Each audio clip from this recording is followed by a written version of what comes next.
கர்த்தர் தமது நீதியின் நிமித்தம் அவன் மேல் பிரியம் வைத்திருந்தார். அவர் வேதத்தை முக்கியப்படுத்தி அதை மகிமையுள்ளதாக்குவார். ஏசாயா 42:21.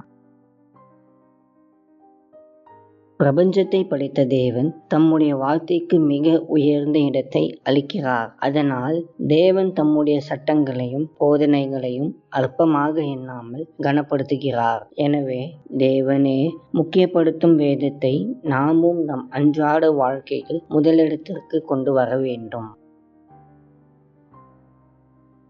அன்பின் ஆண்டவரே, இந்த நல்ல நாளுக்காக உமக்கு நன்றி. கர்த்தாவே, இந்த நாளிலும் நாங்கள் உம்முடைய கிருபையினாலும் சத்தியத்தினாலும் மற்றும் சமாதானத்தினாலும் எங்களை நிரப்பி வழிநடத்தும். நாங்கள் உம்முடைய வேதத்தை நேசித்து அதை எப்பொழுதும் வாசிக்க எங்களுக்கு வாஞ்சையை தாரும். இயேசுவின் மூலம் ஜெபிக்கிறோம் பிதாவே. ஆமேன்.